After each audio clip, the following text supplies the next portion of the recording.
ati bw'olaga toilet gye bateekamu ssente n'etakolwa ku ssente zaayo n'olaga n'essomero erigenda okugwa ne lijjamu ennyaafu olw'okuba inginiya yali ya ssente na bano ba DEO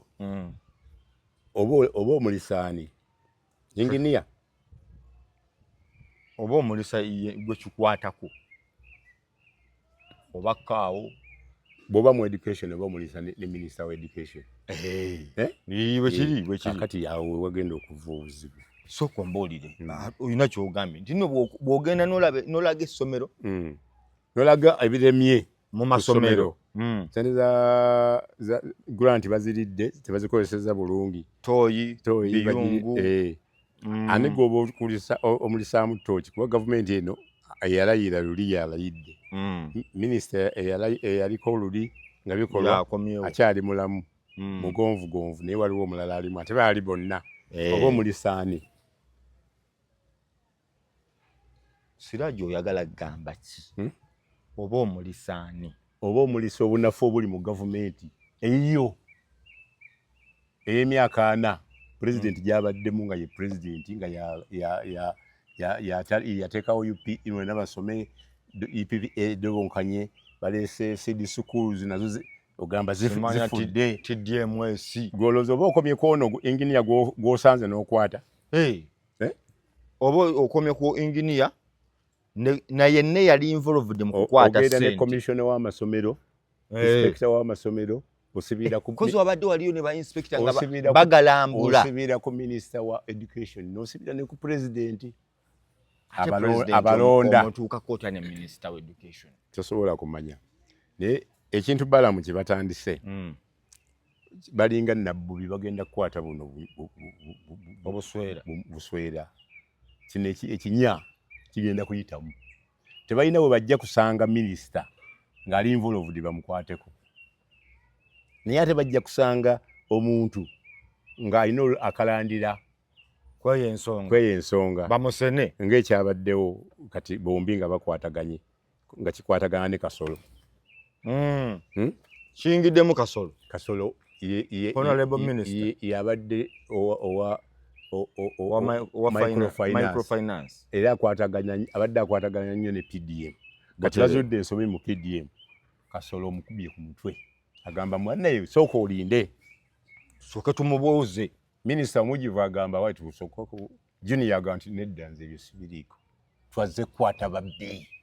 nammera agamba twazze kukwata babbi omujuvu agamba kaakati bano bakola omulimu gwa gundi igigi gonna beera bwezikira muntu nga kokota yakikolako yali minisita ono yali wa land Sowoyo Kayunga ewaffe Nantaba nga ayeera buli lwakikwata ku ttaka nga wekiba kyataagiza direct call ng'agiteeka ku loud yagera n'alinnya ku waya red waya eya Kalangwa tali kidde oba minisita yabusigaza yadde yafaanana bwamula n'ekisikizi kya Kalangwa bwakiraba bamulekera BSFC bamukuuma obulamu bwo bwonna n'omuwayo ne kalinaawo namugonga awo ng'ewa Meja Musisi yani Musisi ono Meja wadde bazivunaana emisango gy'okutta Kayiiro gw'okutta Museveni gw'okutta bwekiri bwekityo ogw'okutta Kaweesi yonna n'agisinga awo baliraanaganya awo bamuwaayo Meja Musisi kakati awo yo ne bamuleka awo naye Kalangwa yamukuba paka lwe yamujja mu Parliament yamubonereza kati kyetugenda okusanga ku Nammere ne balamu very soon tebagenda kubanga batambula wamu kati badde bafunye owokusatu ono minisita wa health state baliomu state wa health oba Kawooya yani n'Owesembabwe ali atali Hanifa ennaku zino abadde atambula nabo abadde atandise obeegattako naye ng'alaba ebikyamu omuminisitule ate gyakulembera kakati gw'ogamba bwe mugenda ne mulaba amazzi amabi toilet eyazimbibwa bubi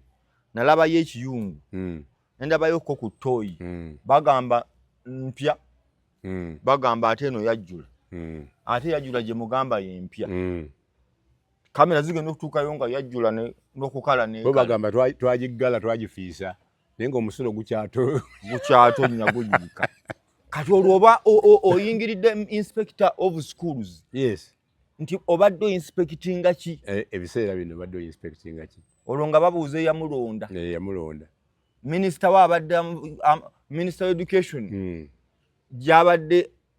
aripotinga ani yamuwa tenda ani yawa engineer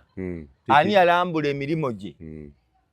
bagenda omaliriza nga minister of education lumutwaliddemu enjawulo yonna toyinza kugikomya kwabo bogamba ono musibe n'ono musibe n'ono musibe olina okukasuka paka kwe yali avunaanyizibwa ku kyonna ogenda omaliriza ng'okutte muyingo ng'okutte bw'okwata muyingo olwo otandise muyingo ng'agamba nze ndi state okulengeza ne president abalonda okwata muyingo ng'oyota ne mama w'eggwanga kati akyawumuddemu ngamba nalinga acting wali era byokola bibadde mama kadde nti mama yabadde mu kintu yabadde alemeddwa ogamba ogezaako okulaga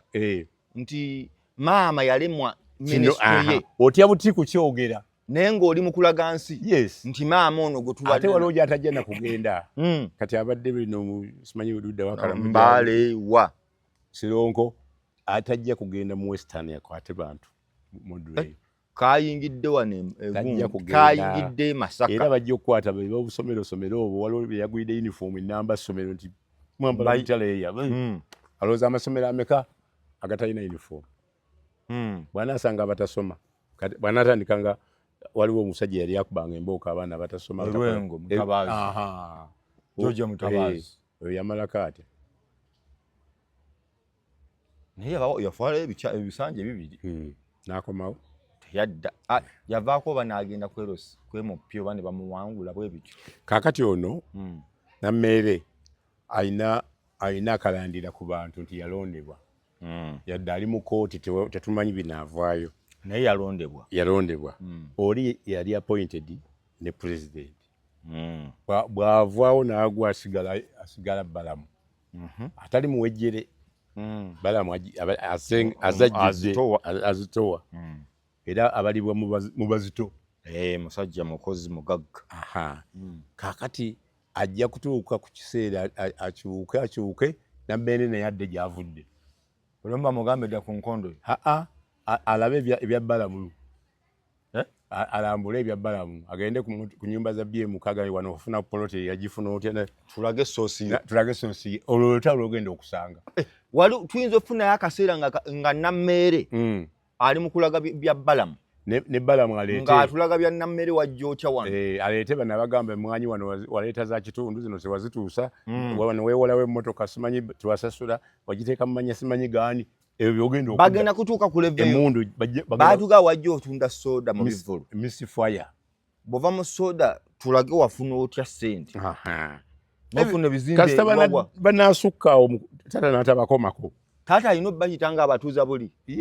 tolinamu kirowoozo nti nno General Muhoozi Kayine Lugaba jjukira musajja oli wa Piero yo 311 balamu kakati jjukira omukulu yagamba kino kisanja no sleep ate balamu ng'ava mu Piero yu eya CDF nga CDF agamba okufa n'obutanyagwa ku mulundi guno enguzi nfaafaagana nayo tolowooza nti bano abantu betulowooza ng'oggyeko maama mu education nti abalala bonna betulowooza nti bakitalo CDF aba yabavuddemu balamu ajja banyiga agenda kwala otafiire ku byettaka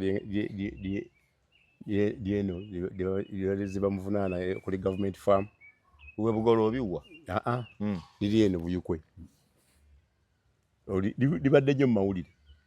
akwate kahindo otafiire oba mugambe watunda ettaka lyebutabika tunoonyereze oba kituufu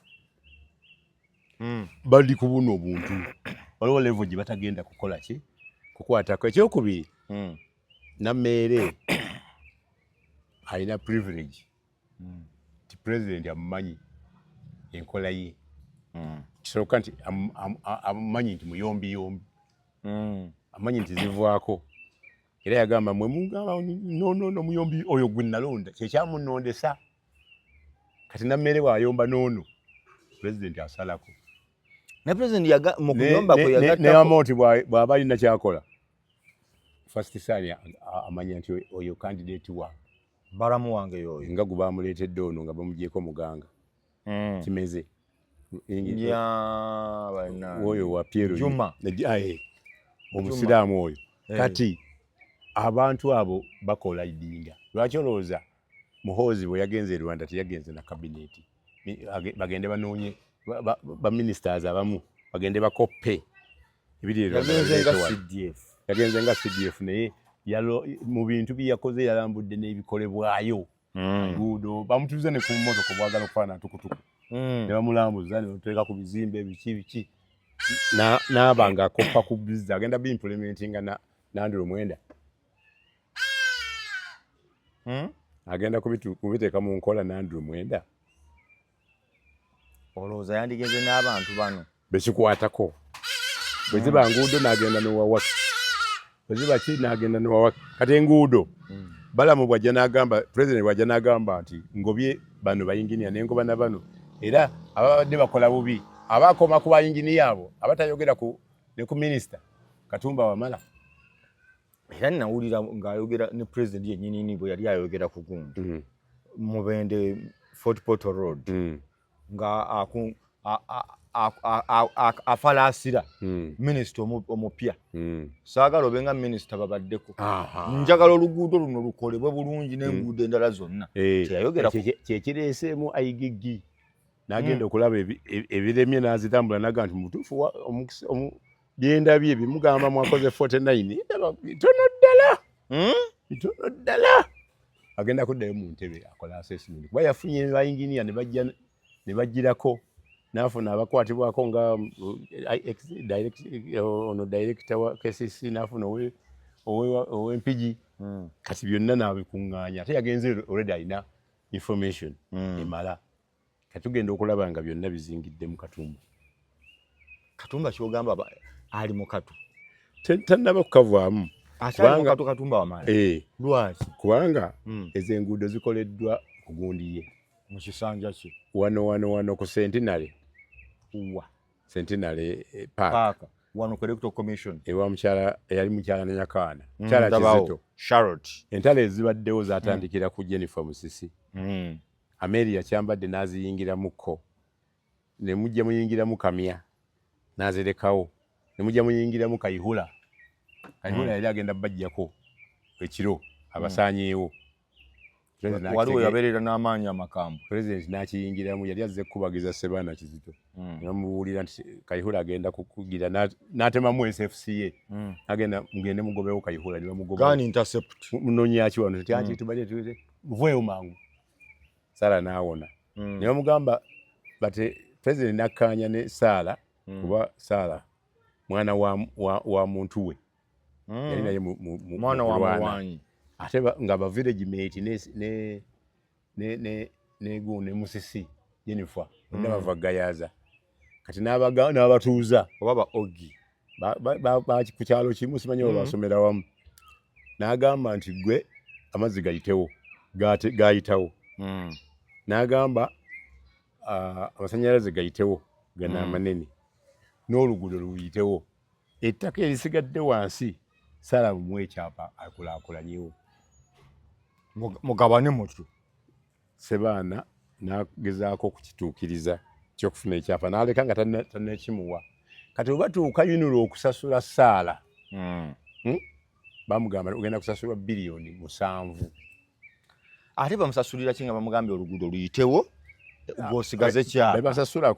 balina ettaka lye bamufiiriza nga tasobola kuteekawo bizimbe biwanvu ne batwalako ne paati ey'amazzi ne bagizimbawo n'ekizimbe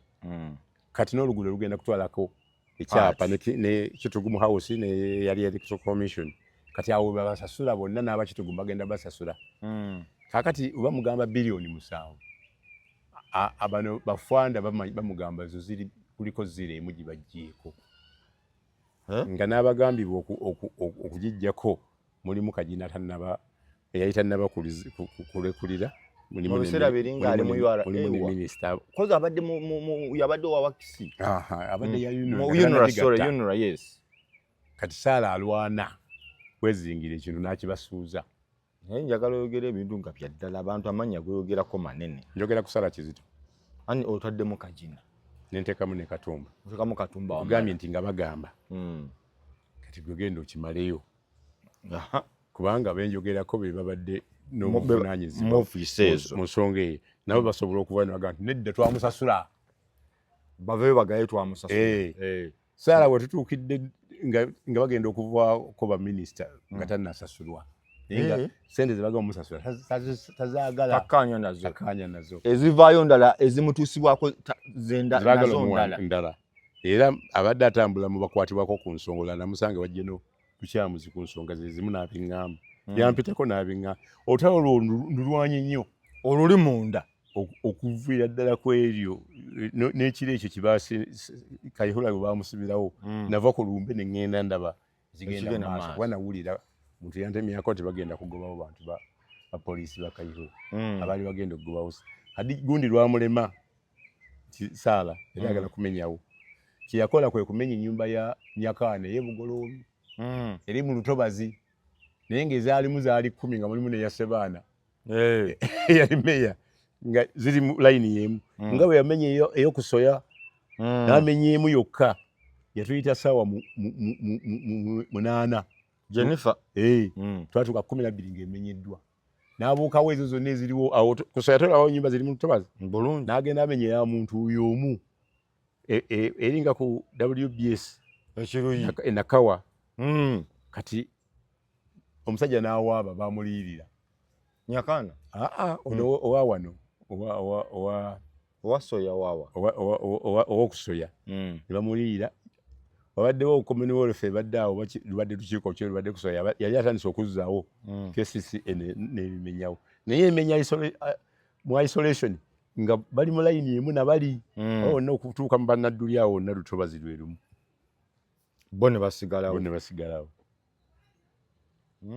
obwo bwe buzibu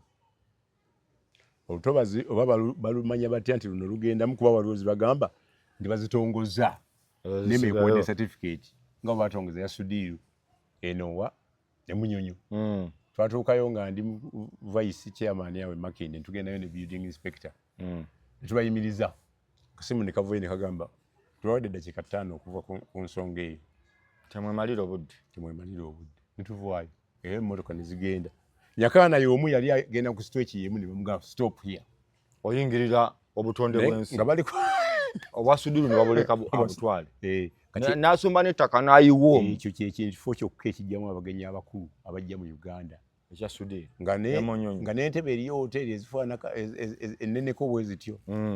naye nga kiri mu Lutobazi olwo baalukkiriza mu nsi ezimu waliwo entobazi zibazimbako hoteri embeera ku mazzi wano mu Uganda awamu kizira bakkirizaako baagala okumenya Kankwasa agamba abo bamenye kati obuyinza obwo byonna tubuddeyo tuli ku bbalamu ng'ogamba waliwo omuntu lojja amaanyi gatuuka ne gakusukkako n'olemererwa simaanyi ekisooka mu local government osoma bajeti y'omwaka guno tebalina ssente zibamazaako ggwanga lyonna ku sipiidi gye baliko eyo ya fire brigade anti ebirala byonna bagenda biyimiriza bakole ekyo ne bw'oba balina nti basobola kumalako na bajeti ya Uganda eyo financial year mpozi nga bagamba bajja kikola emyaka 5 gyonna supplementary egenda kuba supplementary babawe naye bagenda nga tebanagwa mu supplementary bagenda gwa mu mbi yes embi bazirinde ziri kumpi balina muhoozi balina president Kasolo si chairman wa NRM mu Buganda yagitwala ekyo kifo kitono ebyo bye NRM tasobola kuteekayo nsonga wa president mbuno ki nti nali eza nalemesa eza PDM abantu bano babakwata bubi andi bali bagenda yabadde ayagala kumusirisa bagenda mukolako report ndi president kubani ani agenda okukola Balamu oba deputy nti eki project yo gwe gyoyagala okuspearheading abantu bajjamu oyo ku speed yasobola okikola deputy naye ate n'abaana ababiri bajja kuganginga up baliwa Kasolo ne Balamu nga bano abali mu Uganda Electoral Commission baganginze up against Wangadia. Wangadia yali whistleblower ku bali b'enguzi ne babasiba n'obasiba nga president amuwadde spy pen n'agenda abakopa amaloboozi n'abakini babakwatakwata mu bamusanga ne kanyongeza nga ejjudde ssente nga teziri mu banka naye nga bazitadde ku mugugu gwe guli awo ne babakwata ne babata kati babata n'omusango ne bagubajjako kati bakoze combination n'abali mu Electoral Commission abalwana Wangadia bano bagamba president yafudde kasasiro abalimu mu byobufuzi abakasuka eyo okufunirako eddagala lya lavi na biki yabyetonze n'akaaba n'okukaaba naye nga amaze okukikubawo. Ani yakikubyewo? Wangadia teyagamba nti president wange omulungi obadde okoze bulungi ebirala naye okuleeta wano abantu abalemeddwa n'ofuula nga kasasiro bafunirewo obuweere nga tebalina na busobozi bulwanira ddembe lya buntu kati bakimusuddeko n'akaaba n'atuuka n'okugamba nti omulimu ngukoze eki ng'otadde naye si ye Wangadia owuli gwe nali mmanyi yaliko commissioner mu biseera bya Margaret Sekajja yali commissioner naye nga obuzibu baalina nga bawoza omusango gumu baguwoza bonna 7-5 ne bagamba mulina emisango mingi lwaki buli omu takwata musango mulina amateeka mugamanyi paka lwe bakyusaamu Margaret wamalako ebisanja bye n'akola enigi eyo ng'ereeranira ddembe naye yakolako ng'asobola n'okutomera ekinene yatomerako Meja Kakooza ng'asimula emirambo eyo eggulu n'amuteeka ku tension y'amaanyi yagendangako nagwa awantu basibidde abantu n'agamba bano mubate ono ye badde bamugamba nti abantu abo baabula myaka 12 tetukyabalaba agamba sibalaba ne fayiro njiggaddewo nange sibalaba kati asobola obbalaba kuba bamutuukira ejjuuzi wakati kyatani ono bagamba abantu bafe basiba senga nno manyi safe house senga munyamire mu daga direction njaga mugambira ku mpewo nti erimbuya jayita safe house nti erimbuya ku kasozi ako weri awo wembuya. Ekyokubiri bw'okolanga ekintu omanya nga kisobola okukuddira gye bujja. Mariam Wangadia yali commissioner ne bafuna olutalo ne nnamwandu munne. Wangadia yali musajja mugagga mu kibuga Mbale. Wangadia linnya lya musajja bawaabwe ng'alinamu ebizimbe mulimu ne kalina ennene mu Mbale. Mulimu nimujja baali basatu basajja basera mbawasa omunna n'ensonga ze mukolera kubagala kumunyigiriza bamubbeko ebintu ate omugenzi yabimuwa amawe kakati ubalwanira kalina eyo Wangadia ku Lusumu awaaba ku Lusumu Wangadia ono Mariam Wangadia awaaba ku Buganda Road Court. Omukyalo oyo chairman wa Uganda Human Rights Commission erwanira eddembe ly'obuntu yava mu mbeera n'ayambula mukazi munne n'amuleka bukunya ng'olwo bali wakabayomba ku kooti Buganda Road awo ku Buganda Road Court ne Uganda Human Rights eri ku Buganda Road yava wali yali awo njimanyi ne bamuwa kaleesu okutaasa embeera teyakoma awo n'alwana nnyo n'amugisa mu poliisi yamwambulira awo n'agenda nga talina mulimu for some years nenwanna nnyo mu biseera bya Kayihula ne bamuzza era abadde mu traffic omukyala mujja woono paka lwawummudde ajeeyo Mbale oli mwagala ndi mukuwa bw'ogambye njaga bw'okyasaaga Siraji Nameere ayogera mazima yagamba eno stooko mpya eyo kakati president bombi n'abawa nga manyi kye basobola okukola basobola okutomera buli kiswa naye nga tababuulidde ng'omuntu wagamba nti nanasi zino zifuna e Dubai wozitwalayo ojja kufa ssente takubuulidde nti obatema mbisibisi kwa kusaawa wano entebe ziyinza okumalawo ennaku 3 neeri ng'ozijjayo ne zimalawo wiiki 3 eminanasi eyengedde bwe malina ku 6 ng'eri awo ebezzeemu obuwuka kati yeekusala nkulaba olina kati bano president yabagamba mulina kugenda bwe musobola. Kati batuuse ekiseera batuuse bwe batasobola. Buli lwogenda mu education okubye top education okuba top education tojja mukomyawo. PDM buno obubbi sibulabangako. No ne kamera oli nayo nogasida nebuuza abali no kibakola yogera kono no tompa novaayo emmotoka neseera zino zenguudo ezitwabagamba kati mwakola ki ani abadde akwire alwana okukola enguudo mu Uganda ng'ogyeko minisita alwana okuba n'enguudo ennungi sente zaffe tuzitwalika mu infrastructure. President anti kyayagala kati ono president oba omuyambako nti bakubba bubbi eno babadde bakubba. Walaba ku luguudo lw'e Katosi nalulaba olwalimu banja balanga babalimirako nga kampuni si yeeyo. Sente ne zifa ne bagamba nti zifuddeyo ne bakwata inginiya yali minisita ne bakwata ne inginiya wa ku kitundu kyange kono kugaba muzeeyi mwerabi eriye wa byandala yagendera mwero lw'e Katosi ne inginiya wa kuno kugaba naye yesimbako neye egindi. Abantu abo baali bagezi nnyo tebagambako nti president yatulagira okukola ki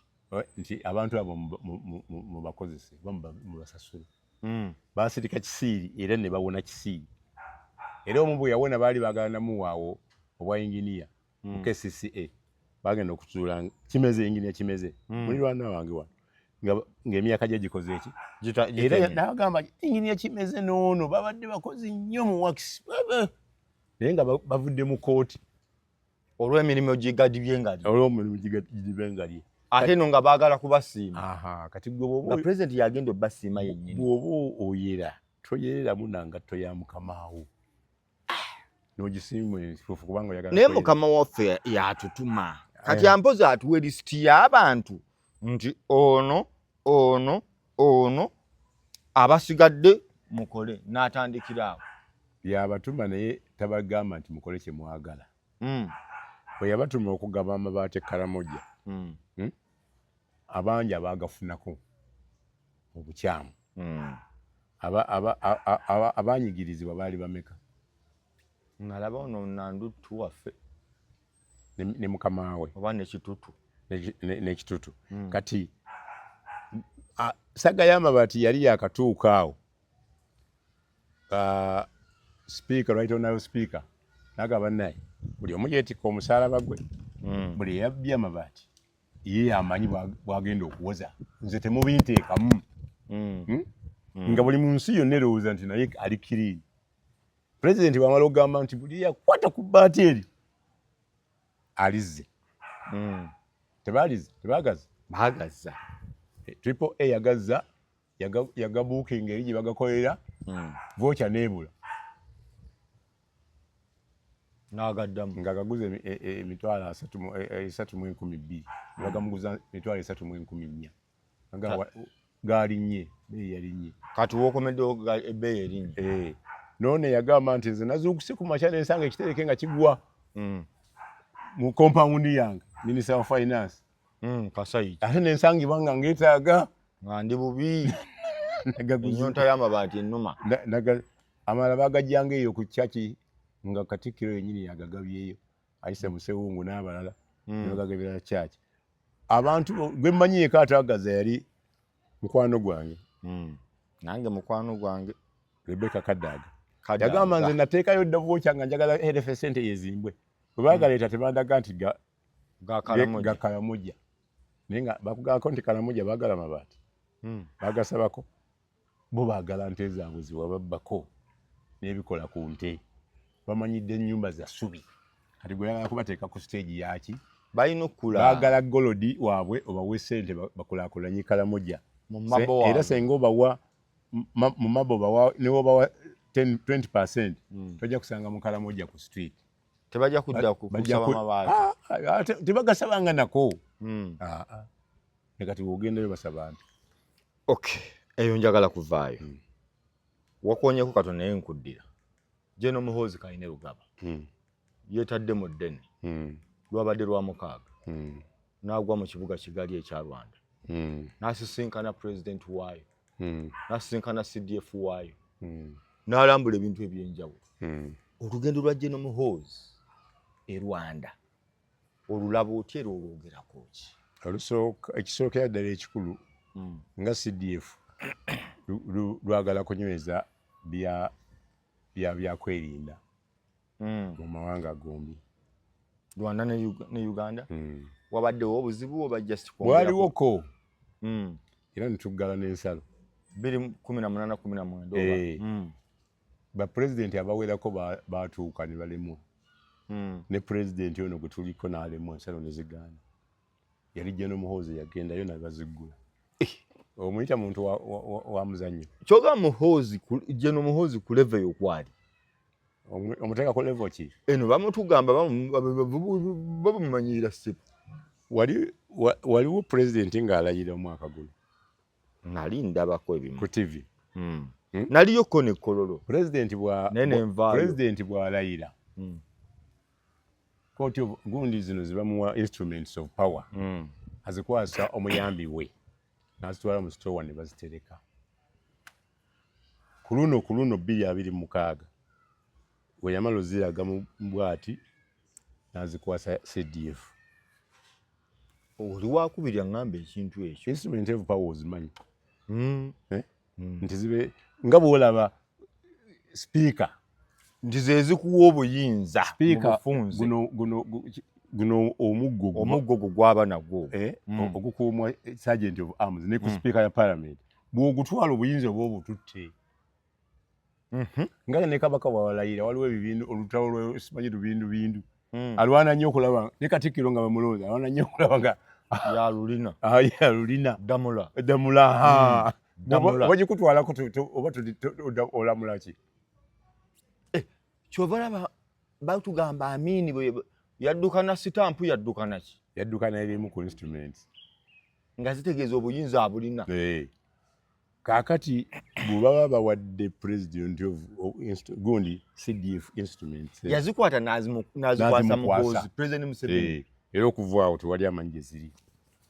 Teri amanyi ku bombi ani alina buyinza. Ne in public yazimukwasa.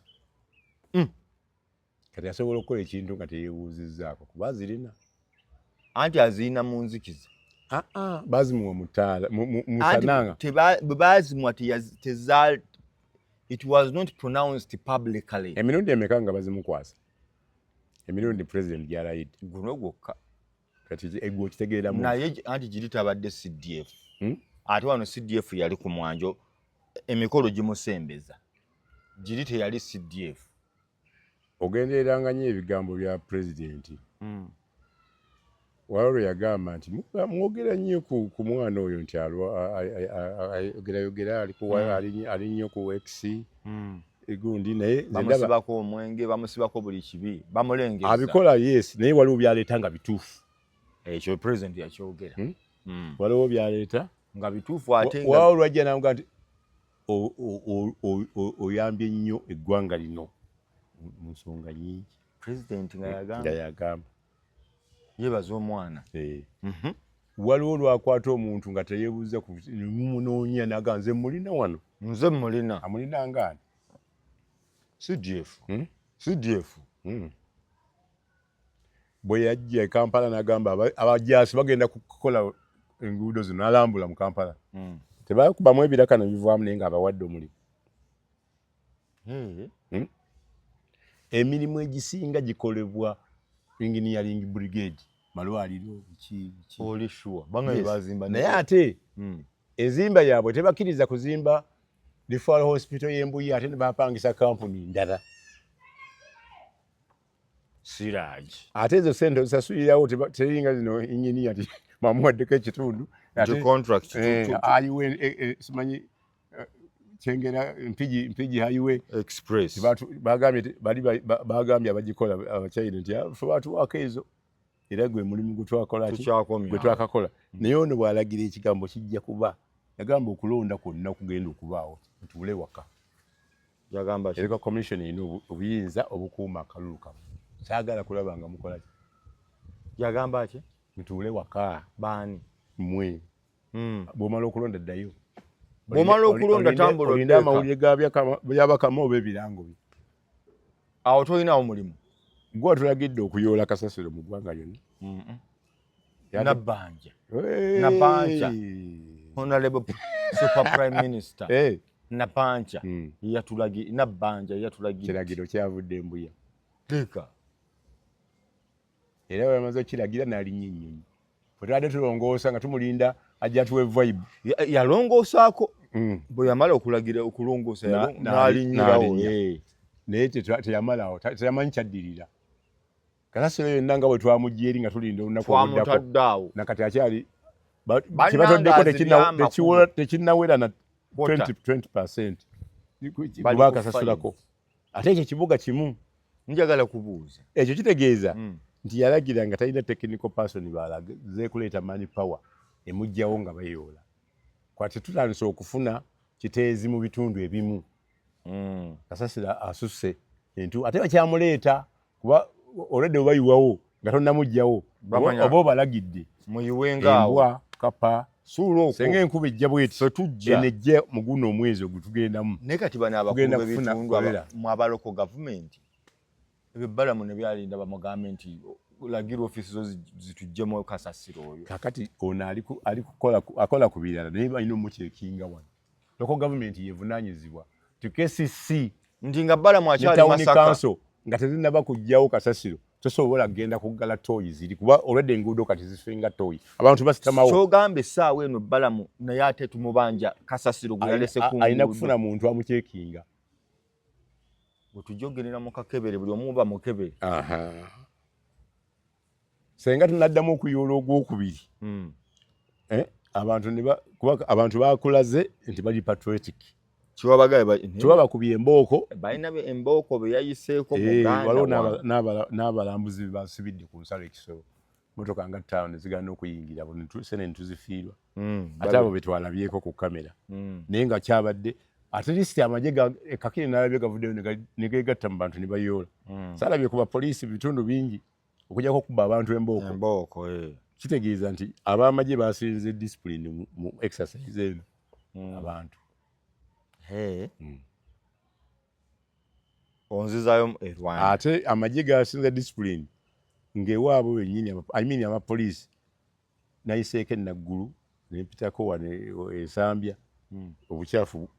mwebuli butinsi nabo benyini baagala kuyisaamu ggaali mu barracks mu uniport wasodamu abasatu abasajja babiri n'omukazi omu omukazi omu bwagenda okukuuma ekiro alekamu musajja na mukazi we mwena mpalo ebiddiira Katonda yamanyi kusabiragana kati kyogamba kyekigenda Rwanda tusuubira kuvaayo ki bw'oba wakoppa Rwanda ekisooka obuyonjo obukoppayo byanja olutuuka ku booda bakuggyako kaveerako konna kojje wano e Kampala ne bakuwaamu ebipapula mwoboteeka by'oddedde mu buveera bw'osanga stage ya boda balina divisions nga wala Makindye Lubaga ki balina gundi ez'enjawulo kale ez'enjawulo naye be bavunaanyizibwa we basimba okuteekawo ebimuli okuyonjaawo okulaba nga bo bennyini bakwekwatira ng'osuddewo kasasiro Rwanda nakino kibadde kitandise buli abayodde kasasiro wabadde bamusuula bawandiiseewo n'ebisiiriiza no more dumping here fine twalo kumya agenda ogikusuuza taliiwo naye abantu bakuumye rekodi tebanasuulako ku kasasiro awo batadde no dumping ate kasasiro oba mutadde omuleseewo kati wiiki nnamba okay kaakati ekitegeeza okulinda kasasiro omulekawo balinde yalagidde bamuyoole KCC terina bubeezi busobozi kyagiguddeko baminisita abo ab'e Kampala ababiri batuteekako katemba mbaleese abagenda okukola manure n'amasannyalaze mu kasasiro era ne babatulaga simanyi oba baafwa kuba kati senga eno exercise ebadde ebayamba okubanga kasasiro akuŋŋaanyizibwa abantu ne bamusootinga out ne batuwa amasannyalaze agatumala ensi ezimu tezikozesa amasannyalaze gano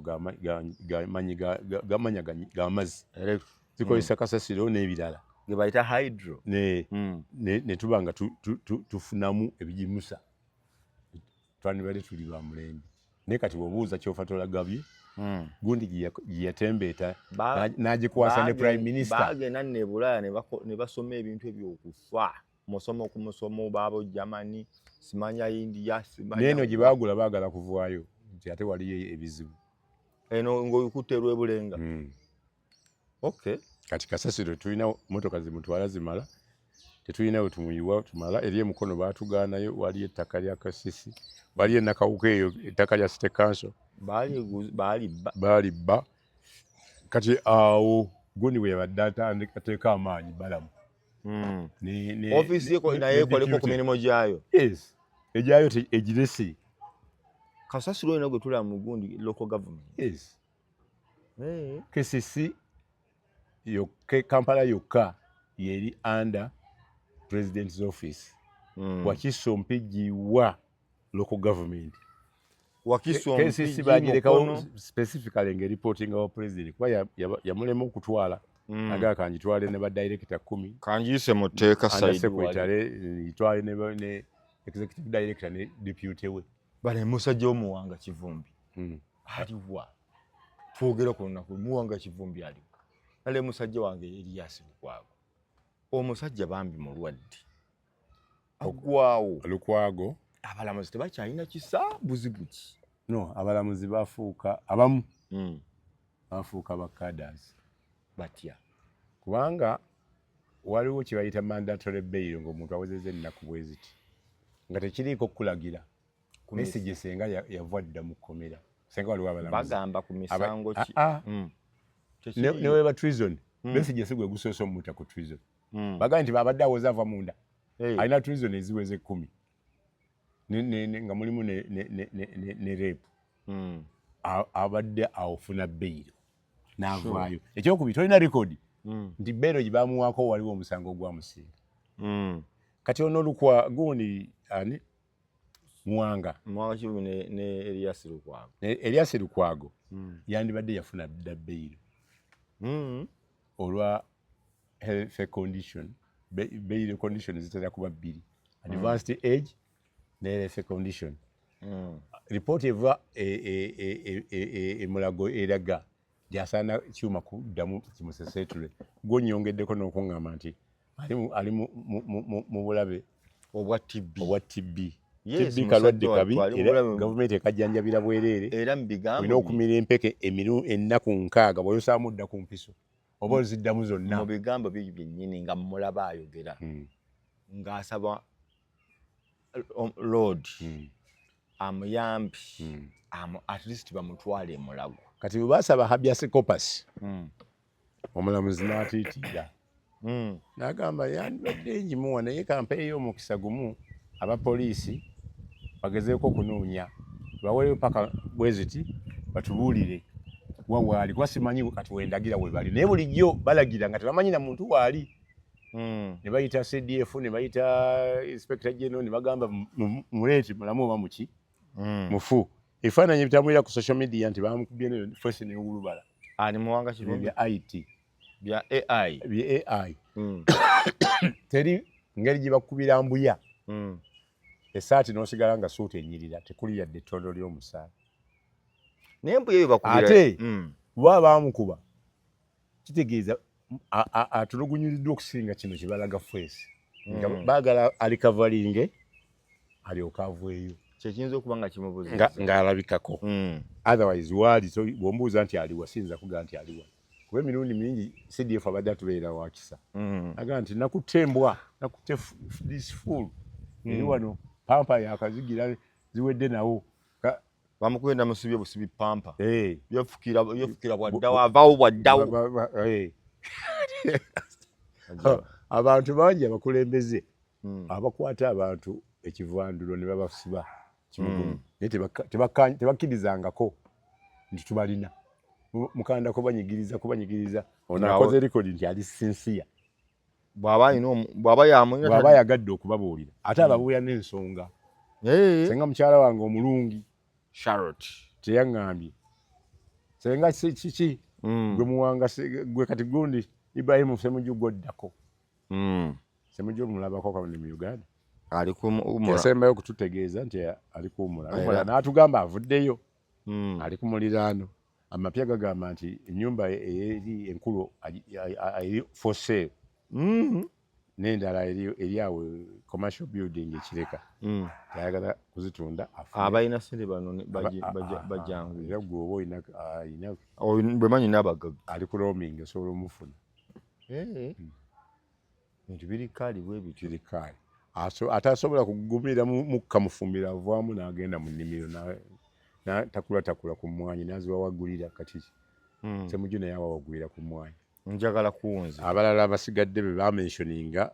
mu Orlando tetumanyi kibaliko tulinayo Salaamu Musumba tulinawo no Romushana tulinawo no presidential candidate olumu yani wa DK DF ani atali ono yesimbawo ko kuba president yali mu DP yali mu DP erinnya ndyerabira musajja yesimba wano ne Lubaga juice wa MP Lubaga n'agwa oyo naye ku list atali Kasibante atali Lubega Mukaaku yoyo Mukaaku kwali ku list ne Mukaaku kwali Orlando amuteekamu ate omulala ali ku musango gwe nakugaba gwe nayogera nti ali Barracks bamumye beyiro naye naye omu ku bajulizi abagenda okulumiriza ne bamumye beyiro Lukwago ne Babesigye Bobed bamumye beyiro mu General Court Martial baba Besigye nakagguddeko musajja watwake kooti ako ekiri emabega w'ensonga eyo oba bituufu ebyaki ebyo bya Besigye tujja kubiraba oba balwana mulwane naye ebirimu nti mulimu abasirikale babiri Jeno Birungi ne Onen bonna baaliko emisango Onen captain bamuvunaanako mu General Court Martial bamuwa ekibonezo kya mwaka yali tannagumalako n'alabikirako wano ono bamuvunaanyeeko ali luzira ajja kuvaayo abeere state witness ate mu musango kuba mu statement yagamba yali akola mu CMI ng'ekyali CMI n'afuna amawulire wegati gagoogerako obutambi obwo babulina babuwaako Lukwago ng'akyali looya waabwe n'asaba kooti agende babuwulizeemu n'ekiraya nti we bamanye abutwalire ku Besigye abuwulire akkiriza obutuufu bwabwe obukyamu ate ono omulala tebaabumuwa kapiteeni Onen yabagamba nange ndi omu ku babiri lwaki temundaga ku bantu bange ne twogeramu tufune tutegeke difference guno gwe musango gwennyini ogutasobola kufuna conviction omuntu teguyinza musinga tegusobola mukka muvvi tegusobola ono owa erala oyo jene omu gwe basingisa emisango asumanya ana yekka mu Uganda yakasingisibwa omulala eyali yasingisibwa ye mugenzi Jeno Ali Moses eyakafa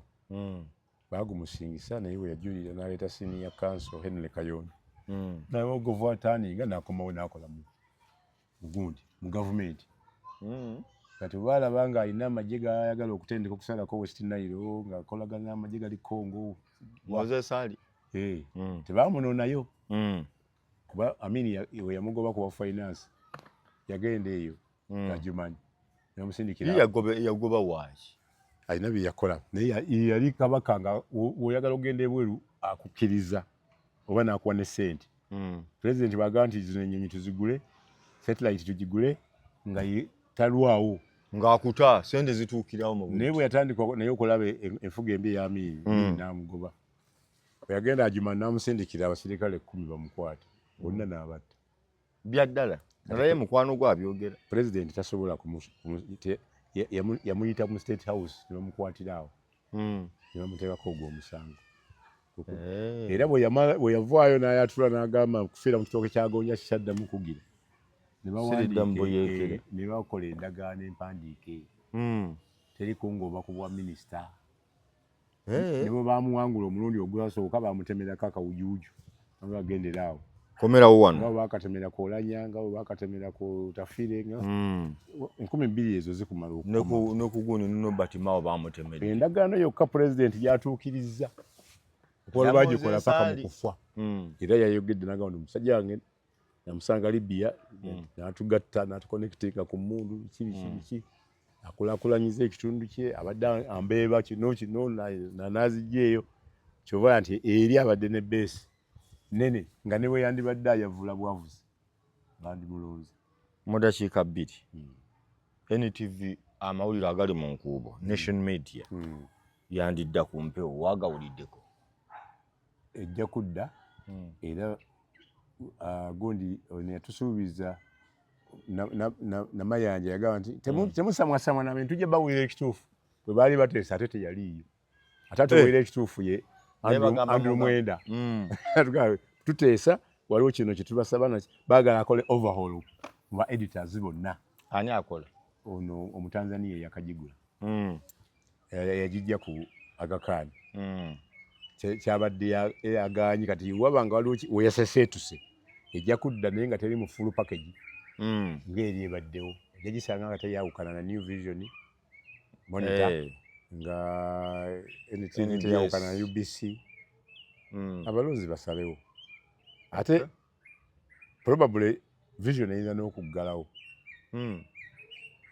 tesobola kuleeta mawulire majungulule ne basigala nga bagigula